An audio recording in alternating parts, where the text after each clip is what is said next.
জয় গুরু ভক্ত কিশোরী মোহন তিনি ঠাকুরকে এমন একটা পরিস্থিতিতে ফেলেছেন যেখানে ঠাকুর তাকে যে কত রকম ভাবে ধরা দিয়েছিলেন, কত রকম ভাবে যে ঠাকুর তার কাছে নিজেকে নিজে ধরা দেওয়ার যে একটা দিক দেখিয়ে দিয়েছিলেন।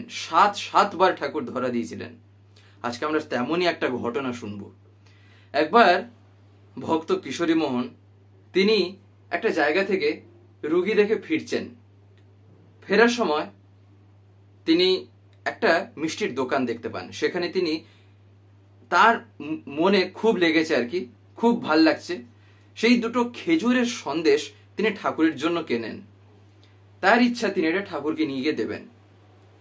কেনেন তো বটেই, কিন্তু মাঝ রাস্তায় আসে তার মাথায় এমন একটা ভাবনা যার ফলে এই ঘটনা একবার ঘটেছিল। তখন তিনি ভাবেন, আসার সময় মিষ্টিটা কিনে ফেলেছেন, মাঝ রাস্তায় তার ভাবনা আসছে কি, ঠাকুরকে আমি বলবো না যে আমি তার জন্য মিষ্টি কিনেছি, ঠাকুরকে আমি জানাবোই না।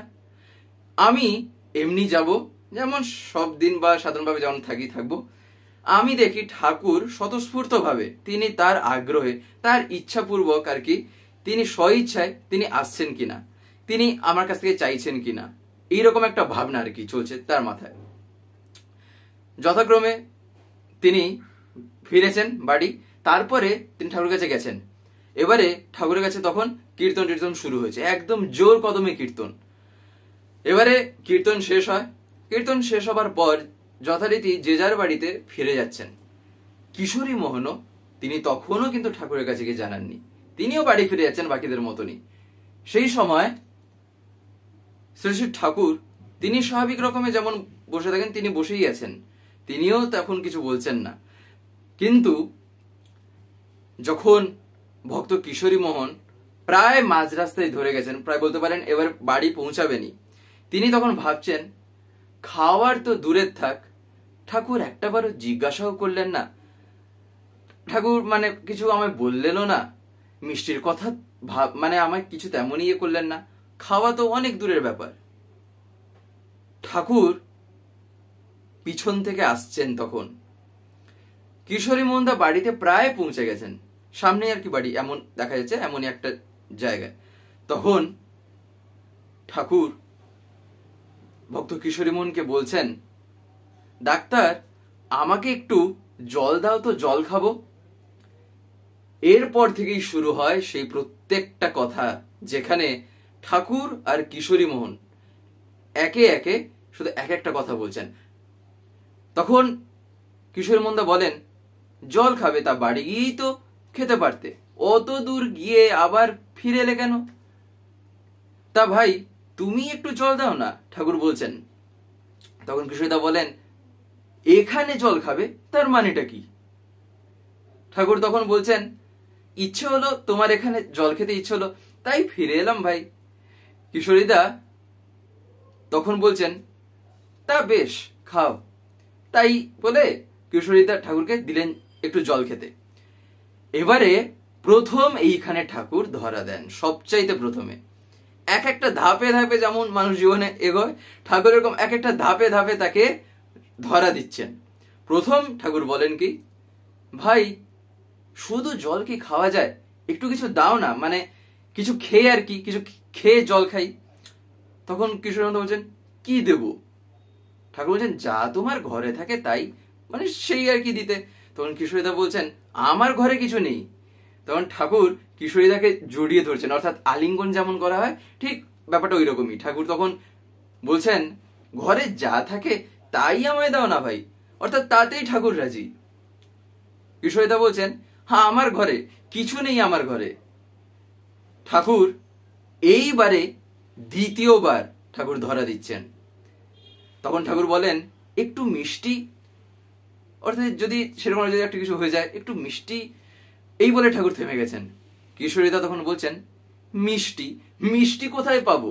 এইবারে তৃতীয়বার ঠাকুর আরেকটা তার সামনে প্রশ্ন ছোড়েন, আরেকটা রকম ভাবে ঠাকুর বলেন, দুটো সন্দেশ, মানে প্রথমে বললেন একটু মিষ্টি, কিশোরদা বলেন তো নেই, মিষ্টি কোত্থেকে মানে এই ইয়েতে পাবো? তখন ঠাকুর আরেকটু স্পেসিফিক ইয়েতে বলছেন, দুটো সন্দেশ, কিশোরীদা তখন বলছেন, তুমি বলো কি, আমি বলছি ঘরে কিছু নেই আর তুমি বলছো দুটো সন্দেশ। আমি সন্দেশ কোথায় পাবো এই সময়, অর্থাৎ এই এর আমি সন্দেশ কোথায় পাবো? ঠাকুর তখন বলছেন যে দেখো না ভাই, দুটি খেজুরের সন্দেশ যদি থাকে। এইটা চতুর্থবার ঠাকুর ধরা দিলেন এই কথাটা বলে, কি না দেখো না ভাই, দুটি খেজুরের সন্দেশ যদি থাকে। কিশোরীদা তখন বলছেন, না সন্দেশ নাই, জল খাও না। অর্থাৎ যেহেতু ঠাকুর প্রথমে জল চেয়েছিলেন, তাই তিনি বলছেন জল খাও না। তখন ঠাকুর বলছেন যে এইবারে 5 বার ঠাকুর পঞ্চমীতে ঠাকুর ধরা দিচ্ছেন, কি ভাই নেমন্তন্ন সন্দেশের শুধু জল খাবো কেন? অর্থাৎ নেমন্তন্ন সন্দেশের মানে তিনি তার নেমন্তন্ন সেরকম ভাবে তো করেননি। এখানে নেমন্তন্ন বলতে ঠাকুর যেটা বলছেন তা হচ্ছিল মনে মনে যদি তিনি ইয়ে করেছিলেন যে ঠাকুর আমার কাছে চাইবেন, ঠাকুর ইয়ে করবেন, তো এইটা তো একটা মনেরই ভাব, তাই ঠাকুর কথাটাকে এই রূপে বলছেন। তো ভাই নেমন্তন্ন সন্দেশের শুধু জল খাবো কেন? তখন কিশোরীদা বলছেন, মানে তিনিও একরকম ভাবে মানে কৃত্রিম ভাবে আর কি তিনিও নিজেকে ব্যক্ত করছেন। তখন কিশোরীদা বলছেন, না সন্দেশ টন্দেশ নাই। আর এবারে শ্রী ঠাকুর ইয়ে কিছু করছেন না। এইখানটায় শ্রী ঠাকুর তাকে ধরা দিচ্ছেন, বলতে পারেন প্রায় ঠাকুর ধরেই ফেলেছেন। তখন ঠাকুর তার দুহাত দিয়ে, তার দুবাহু দিয়ে কিশোরী মোহনের গলদেশ তিনি একদম পুরো জড়িয়ে ধরেছেন। তারপরে যেখানে যে একটা বলতে পারেন পটের মধ্যে কিশোরীদা খেজুরের সন্দেশটাকে লুকিয়ে রেখেছিলেন, ঠাকুর সেখানটায় শুয়ে পড়েন, দিয়ে সে সন্দেশে হাত মেরে তিনি বলছেন, এ কি ভাই, অর্থাৎ উপর থেকে আর কি সেরকম ভাবে। তখন কিশোরীদা বলেন, ও তামাক তামাক, ওটা তামাক। তখন ঠাকুর আবার হাত দিয়ে, ঠাকুরও এবারে তাকে ধরা দিচ্ছেন না। তখন ঠাকুর একটা আশ্চর্য রকম ভাবে ভঙ্গিতে বলছেন, ও এ কি সাপ নাকি ভাই, এটা তোমার এই ছবিখানার আড়ালে সাপ নাকি? অর্থাৎ একটা ছবির পিছনে তিনি রেখেছেন। তখন কিশোরীদা বলছেন, থাক থাক কোথায় হাত দিও না, সাপ টাপ নাই ওখানে। ঠাকুর এইবারে শেষমেশ 7 বারের বার ঠাকুর তাকে বলেই দিলেন যে ঠাকুর সেই জায়গায় এবারে নিজেই নিজের হাত দিয়ে টেনে বের করেছেন সেই দুটো সন্দেশ, দিয়ে বলছেন, বাহ কি সুন্দর খেজুরের সন্দেশ, তাই তো পরমপিতা আমার জন্য এখানে খেজুরের সন্দেশ এনে রেখেছেন, আর তুমি আমাকে দিতে চাও না ডাক্তার? কিশোরীদের চোখে তখন জল, তখন সেই জল ভরা সেই চোখেই কিশোরীদা বলছেন, তোমার জন্যই আছে, তুমি খাও। বুঝতে পারছেন যে বাস্তবে তিনি যে কে। তখন ঠাকুর খেয়ে তারপরে জল খান, জল খাওয়ার পর কিশোরীদাকে বলেন, তাহলে এবারে আসি।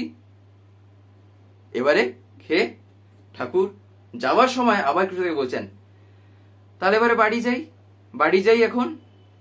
কিশোরীদা তখন বলেন, হ্যাঁ হ্যাঁ, অর্থাৎ যেমন আর কি সাধারণভাবে লীলা এইরকমই তিনি করেন, সহজে ধরা দেন না।